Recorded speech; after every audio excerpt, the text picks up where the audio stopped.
What's poppin', y'all? It's your boy PeeWeedaplug. Welcome back to the channel. In today's episode, we're going to be doing a non-basketball Q&A. Now, I know a lot of my content on this channel is basketball related, whether it's the draft, free agency, 2K rebuilds, but these, though they are the rarest videos I do, have to be my favorite. You know, having a platform, especially with younger people being in the community, I love being able to answer questions or curiosities with my experience and everything that I've gone through. So I'm hoping that I can answer these questions as best as I can, and that at least one person can walk away with some helpful information to help change their lives. But without further ado, let's not waste any time and dive into these questions. Now, the first question I have comes from Akash Patel. I just want to say I hope and pray that I am announcing everyone's names right. So do not be mad at me if I'm mispronouncing anything. But Akash Patel asks, what's your end goal career-wise?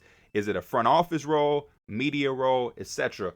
My end goal is way bigger than my mind can probably grasp. You know, I think it's easy to sit back and say my end goal is this, that, and the third. But through my experiences with life, I can't say what my end goal is, because what life has showed me is that it doesn't go as planned. Like, if you would ask me when I was 17 or even 18, when I first graduated from high school, what my plan was or what my end goal was, it probably wouldn't be this. It wouldn't be a YouTuber or a podcaster with Bleacher Report or HOH. It wouldn't have been that. But in life, it happens and changes so quickly that I think we get too caught up in what we want it to be, when life has showed us that it's not really much of what we want, but rather what we go and do and what we achieve. So I have a lot of things that I want to do. Obviously, the sports media stuff is going good. Obviously, y'all heard me talk about the GM and front office stuff all of the time. If that, ever landed in my lap, I obviously would try to go down that route. And then I also have the music stuff that I do with the Rich Vision brand. So as long as I can continue to do things that I love and that are my passion and create careers around those things, I'm going to be happy. My end goal is to continue to work in fields that I enjoy doing, so that it never feels like work, and to be able to continue to use my platform to help others, whether it's this type of way, answering questions, giving advice, whether it's monetary, having foundations or giving back to communities when I'm in a position to do that, and then other stuff that probably isn't even in my mind right now. But as long as I can continue to chase my passions and create careers with my passions, I'm gonna be a happy man and live a happy life. So I think I would love to have an end goal answer for you, but again, through my experiences, we never can draw up our life and get it picture perfect or really plan this out. It's really about going out and getting what you want. And when life is throwing you curveballs along the way, or you have road bumps, just adjust, stay even keeled, and continue to thrive and grind through it, and take it way further than your mind can even imagine. That's a very good question. Very, very good question to start this off. Next question comes from James Berliner. Again, hope that I'm pronouncing that right. James asks, do you have any interest making videos about subjects other than basketball? If so, what would it be? James, I have interest in making these type of videos, to be honest. If I could really, really talk to my fan base or my community and help give advice in any way, shape, or form, or to just talk to people, to be there for people and inspire people, not even be a motivational speaker, but to be a real speaker and a person that really is connecting and relating to people, I would love to do that.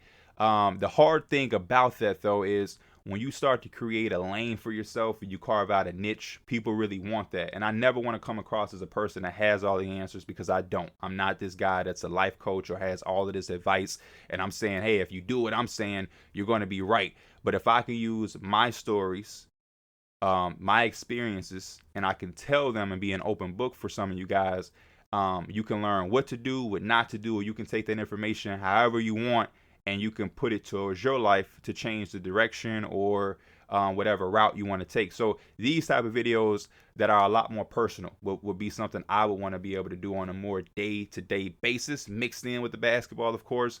But again, it's tough to do that, because once people become accustomed to what you give them, you kind of got to go with that. You know what I mean? What pays the bills is what people want to see. So maybe I'll start to do it a little slower and slower, but I try not to be too preachy. I try not to, again, pretend that I have all the answers, because I really don't. And I never would want anybody to think that, I really do. My Mr. Know-It-All is just a joke and a moniker. I don't have all the answers. But again, if I can use some of my experiences and some of the information that I have to help others, I always would want to be able to do that at a high level, and hope that my videos, or my advice can reach people beyond this, because basketball is only a small part. As much as I love basketball, as much as it changed my life, and as much as it means to me, I'm aware that life and everything is much, much more bigger than basketball. So something like this on a maybe more regular basis would probably be my answer. But again, I do love what I do, and I do enjoy talking about basketball every single day. So do not get me wrong. But if I had to do something other than basketball, much rather than another sport or to talk about music, it would be to talk about more real shit on a day-by-day basis that could help people, especially people that are younger than me, because I have lived the same things that current people are going through. So another good question. We 2 for 2.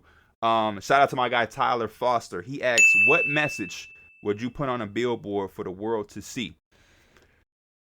This is a very good question. Now, the direct message may not be as perfect, because I'm thinking off the top of my brain, but it would be around, it would have to do with thinking about others, trying to remind people to think about others. It would be something positive, or letting people know that, like, you've made it through 100% of the things you've gone through, or maybe something like that. If it would be to help others or think about others, or it would be something to motivate people or to help people while they're just driving through. One of the things I've heard my little sister say, not my baby sister, but my sister who's younger than me, she's an adult, so I don't want y'all to think my baby sister is coming up with these profound things. But I heard my sister say one time to someone, like, you've survived 100% of the things you went through. So with that analytical mathematic information, you should have all of the confidence in the world when you're in your new situation, or whatever the new circumstance you're dealing with, or a problem that arises in your life. You shouldn't allow it to worry you too much, because the stats say that you're undefeated. 100% of the things you've dealt with in your life, if you're still here, alive and well, that means you've overcome them all. So anytime we run into problems, we should face those problems with a certain confidence that we're going to get through it. And I think as humans and as people, we sometimes forget that. You know what I mean? Like, man, I'm in a new situation where I'm feeling down and I'm feeling out, or I have a new problem that has come to an arise. It's not your first problem. It's not your first time feeling low or down. You've gotten through it, and we have to remind ourselves that constantly. So if I could come up with a billboard, it would probably do with something like that.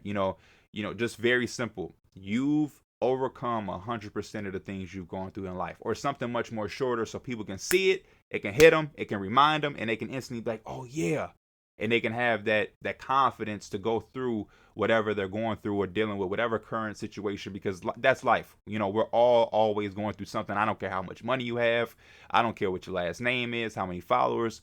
The one thing we all have in common in this world, which is always crazy to me why more people don't have empathy for others, is we're all always going through something. So instead of being down and worried, we should be confident, like, oh, okay, I got this new problem, I got this new dilemma, this new situation, but that's okay, I'm gonna get through this shit the same way I got through the last 500 things that popped up in my life. I'm gonna get through this.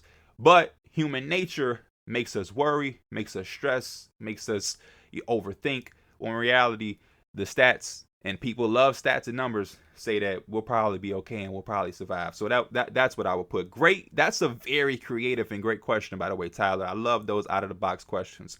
Shout out to you. My boy Says, I hope I'm saying it right. Says, he asks, did you ever go through a phase of depression?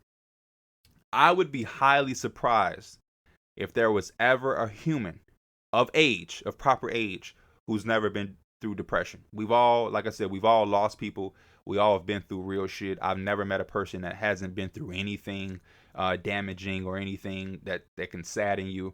Yes, I have dealt with depression. And again, I try not to compare it to anybody else's, because I think circumstances and context is what makes everybody's depression different. Some people go through depression on a consistent basis. Some people, depression have hit very low of lows. Mine was, I don't deal with it on a all the time basis, but when I can remember dealing with depression, you know, it was dark, and it was nothing crazy, but I just felt sad, just really, really sad and emotional. And it was during COVID. I had caught COVID, and my what is it? It was like, I can't remember what it was, but I wasn't getting enough vitamin D or vitamin C, because what my doctor told me was I was in isolation. Now, this is before COVID became like this short 5 day, 3 day period, or quarantine, or whatever it is now. This was in the midst of COVID. So I had a 14-day quarantine where I was in this basement. There's no windows in this basement. There's no sunlight. There's nothing. I was in this basement for 14 days. So because I wasn't outside, because I wasn't getting, the vitamin D from the sun, it caused me to be depressed. And it had me just super emotional. And I just missed very, very light things that we take for granted, like watching a movie with my family. And I didn't even realize what was happening, but even after the quarantine, I was just down and just sad and just out of it, and it was crazy, and it made me more sympathetic, or have more empathy for the people who deal with that on a direct day by day basis, because I went through it, because I had to be forced to be in isolation alone by myself for 14 days, more than 14 days, because I waited to get the test, but I had been quarantined as soon as I felt symptoms. So it was more like 21 days. I kind of was like in isolation for like 3 weeks, if I'm actually being honest. But then they had to give me vitamins, prescribe me, and everything got right. And that's why a lot of people have seasonal depression around winter, when it gets dark earlier and different things like that. It was in that time. So once I got more educated about it, it opened up a more softer spot. Not saying I didn't have a soft spot for people who was already dealing with that, but it is a serious and real thing that can affect people um, in a major way. So, and I think the best thing that was for me was to just get back to the basics. You know what I mean? Those small things that we take for granted, it really, really made me break out of that. Walks with my mom in the park, like just very basic things that we may take for granted. Watching a TV show with your mom or your little sister, or going out to get Chick-fil-A with a friend, like that little shit that we just like brush off. Those are the things that I was kind of missing, and it was just bothering me during my phase of the COVID related depression. But yeah, I've dealt with it. Evanish, he asks, what is your day-to-day life? Normal YouTube upload day. What is your through the wire filming day like for you? So perfect. Today was a through the wire filming day. Through the wire filming day, I wake up at 8:55. My alarm sets off at 8:55. I lay in my bed for an additional 5 minutes, and I get up at 9 on the dot. The first thing I always do when I wake up is I brush my teeth, and I have two toothpastes that you use right after each other, like extra whitening. I do that. Back downstairs, and then I figure out my outfit, which I always already have in my head some type of way, just because I think to myself, like, what shoes do I want to wear? And once I have the shoes, then it's just about color coordinating it. And I iron my shirt because I hate wrinkles. I put that on. I put my shoes on. I put my laptop in my backpack, and I make sure my charger's there. And then I put on my earrings, my watch. I find a hat if I need one, and then I tap myself down, make sure my iron's unplugged. Always double and triple check that the iron is unplugged. I never want to make that mistake.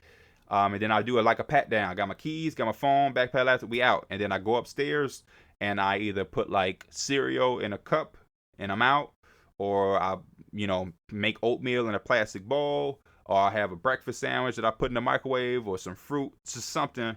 And then I have some water, and then I go to the car. I go do the podcast. Obviously, I do the behind the scenes before the podcast, or to do the podcast. We do some afterwards shit that we do for TikTok.